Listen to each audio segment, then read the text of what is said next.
आज मैं आपके सामने एक ऐसा इन्वेस्टमेंट करने का ऑप्शन लेकर आया हूं जहां पर आपको इन्वेस्टमेंट करने के लिए रिसर्च ज्यादा करने की जरूरत नहीं है। इन्वेस्टमेंट करने के लिए बड़े अमाउंट का कैपिटल होना जरूरी नहीं है और इसी के साथ साथ आपको over the period of time long run में बहुत ही अच्छे रिटर्न मिलेंगे। इस इन्वेस्टमेंट ऑप्शन का नाम है निफ्टी 20। आखिर निफ्टी 20 क्या होती है, निफ्टी 20 में इन्वेस्टमेंट कैसे करते हैं और यहाँ पर आपको कितने प्रॉफिट्स कमाने को मिलेंगे, हर एक चीज के बारे में आज के इस वीडियो में मैं डिटेल में कवर करूंगा। और सबसे खास बात, अगर आप स्टॉक मार्केट में इन्वेस्टमेंट करना चाहते हैं लेकिन आपको पता नहीं है कि इन्वेस्टमेंट करना कहां पर है, तो ये ऑप्शन आपके लिए रामबाण इलाज होने वाला है। और यहाँ पर आप लॉन्ग टर्म में इन्वेस्टमेंट करके और एज अ बिगिनर अगर आप इस इन्वेस्टमेंट ऑप्शन में लॉन्ग टर्म के लिए इन्वेस्टमेंट करना स्टार्ट करते हैं तब यहाँ पर आपको डेफिनेटली बहुत ही ज्यादा रिटर्न्स कमाने को मिलेंगे। जब भी स्टॉक मार्केट में इन्वेस्टमेंट करने और इतनी इन्वेस्टमेंट पर प्रॉफिट कमाने की बात आती है तो मेजॉरिटी लोग बैंक निफ्टी में ट्रेड करते हैं, लेकिन अगर आप लॉन्ग टर्म के लिए इन्वेस्टमेंट करना चाहते हैं तो आपके लिए सबसे बेस्ट ऑप्शन होता है निफ्टी का। निफ्टी में भी बहुत सारे इन्वेस्टमेंट करने के ऑप्शन होते हैं। आप निफ्टी में इन्वेस्टमेंट कर सकते हैं म्यूचुअल फंड से, आप ETF से इन्वेस्टमेंट कर सकते हैं, लेकिन अगर आप निफ्टी 20 में इन्वेस्टमेंट करते हैं तो भी यहाँ पर बहुत अच्छे रिटर्न्स कमाने को मिलेंगे। निफ्टी 20 निफ्टी को रिप्रेजेंट करता है और ये एक तरीके का ETF है, मतलब एक्सचेंज ट्रेडेड फंड है जिसमें आप डीमैट अकाउंट के थ्रू इन्वेस्टमेंट कर सकते हैं। जैसे हम लोग म्यूचुअल फंड में इन्वेस्टमेंट करते हैं वैसे ही हम लोग ETF में भी इन्वेस्टमेंट कर सकते हैं। हम लोग के पास डीमैट अकाउंट होना चाहिए और डीमैट अकाउंट के फंड्स के सेक्शन में सबसे पहले फंड्स को ऐड करना है। उन फंड्स को ऐड करने के बाद हम लोग जिस तरीके से स्टॉक मार्केट में इन्वेस्टमेंट करते हैं, जिस तरीके से आप IRCTC के शेयर्स को बाय करते हैं, TCS के शेयर्स को बाय करते हैं, टाटा मोटर्स के शेयर्स को बाय करते हैं, उसी तरीके से आप निफ्टी 20 के ETF को बाय कर सकते हैं। जैसे कि नाम से पता चल रहा है निफ्टी 20, तो ये 20 जो है वो निफ्टी को रिप्रेजेंट करते हैं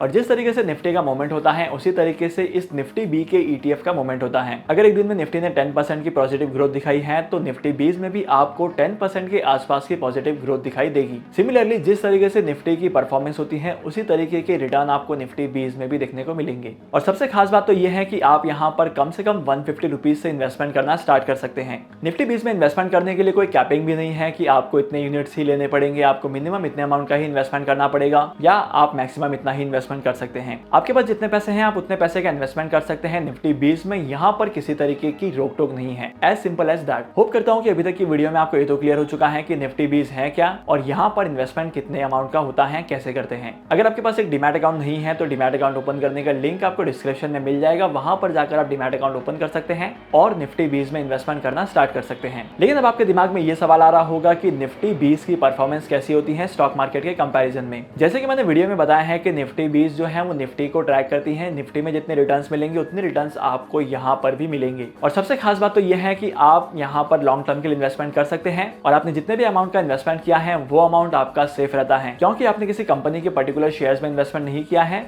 आपने इंडेक्स में इन्वेस्टमेंट किया है। इंडेक्स में कंपनीज रिप्लेस होती रहती हैं, तो इस चीज का फायदा भी आपको मिलता है। और इसी के साथ साथ आज के इस इंपॉर्टेंट वीडियो को यहीं पर खत्म करते हैं और होप करता हूं कि आज की वीडियो का कंटेंट आपको वैल्यूएबल लगा होगा। अगर आपने आज की इस वीडियो से कुछ नया सीखा है तो इस वीडियो को लाइक करना, शेयर करना, इसी के साथ साथ अगर आप इस चैनल पर नए हो तो इस चैनल को सब्सक्राइब करो। तो फिर मिलते हैं अगली वीडियो में नए टॉपिक के साथ, एक इंटरेस्टिंग टॉपिक के साथ।